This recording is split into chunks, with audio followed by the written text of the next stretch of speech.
നമ്മളിനി പോകുന്നത് കൊല്ലത്തേക്കാണ്. LDFന്റെ മറ്റൊരു കോട്ട. 11 മണ്ഡലങ്ങളിൽ മിക്കയിടത്തും ഇത്തവണ ഇഞ്ചോടിഞ്ച് പോരാട്ടം നടക്കുന്നു എന്നുള്ളതാണ് ഏറ്റവും അവസാനത്തെ വിവരം. കൊല്ലം, ചവറ, കുണ്ടറ, കൊട്ടാരക്കര, പത്തനാപുരം മണ്ഡലങ്ങളിലെ ഫലം പ്രവചനാതീതമാണ്.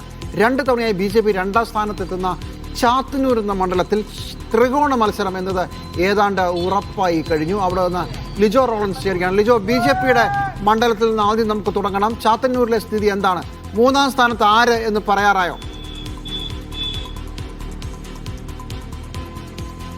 ജിമ്മി, ഇടത് കോട്ട എന്ന് വിശേഷിപ്പിച്ചിരുന്നതായിരുന്നു കൊല്ലം. എന്നാൽ കഴിഞ്ഞ തദ്ദേശ തെരഞ്ഞെടുപ്പോട് കൂടിയാണ് അതിന് മാറ്റം വന്നിരിക്കുന്നത്. ജിമ്മി ചോദിച്ച ചാത്തന്നൂർ മണ്ഡലത്തിലേക്ക് വന്നു കഴിഞ്ഞാൽ കഴിഞ്ഞ 2 തവണയായി അവിടെ BJP ആണ് 2ാം സ്ഥാനത്തേക്ക് വരുന്നത്. അതുകൊണ്ട് തന്നെയാണ് അവിടെ ഏറ്റവും ഉദ്യോഗം നിറയുന്നത്. ഏകദേശം 55% വരുന്ന ഈഴവ വോട്ടുകളാണ് അവിടെ ഏറ്റവും നിർണായകമാകുന്നത്. 3 മുന്നണികളും അത്തരത്തിൽ തന്നെയാണ് സ്ഥാനാർത്ഥികളെ പ്ലേസ് ചെയ്തിരിക്കുന്നത്. ഇതിൽ മണ്ഡലത്തിൽ നിന്നുള്ള ഒരു സ്ഥാനാർത്ഥി എന്നുള്ള ഒരു മേൽക്കൈയാണ് BJP സ്ഥാനാർത്ഥിക്കുള്ളത്. മറ്റ് 2 പേരും സമീപ മണ്ഡലങ്ങളിൽ നിന്ന് വന്നിരിക്കുന്നത് എന്നുള്ള ഒരു പ്രചരണമാണ് അവിടെ നടക്കുന്നത്.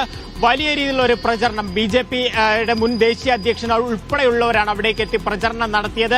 എന്താകും അവിടുത്തെ റിസൾട്ട്? അങ്ങനെയൊക്കെ 2ാം സ്ഥാനമെന്ന് പറയുമ്പോൾ പോലും 17,000 ആയിരുന്നു അവിടെ കഴിഞ്ഞ തവണ CPIയുടെ ഭൂരിപക്ഷം എന്നുള്ളൊരു കാര്യം കൂടെ ഓർക്കണം. അപ്പോൾ ഇടതുപക്ഷത്തിന് വ്യക്തമായ വോട്ട് ബാങ്ക്, അവിടെ കോർ വോട്ടുള്ള ഒരു മണ്ഡലമായതുകൊണ്ട് തന്നെ ചാത്തന്നൂരിൽ എന്തെങ്കിലും മാറ്റങ്ങൾ സംഭവിച്ചാൽ അതൊരു പക്ഷേ ഒരു അത്ഭുതമായി തന്നെ കണക്കാക്കേണ്ടിയിരിക്കും.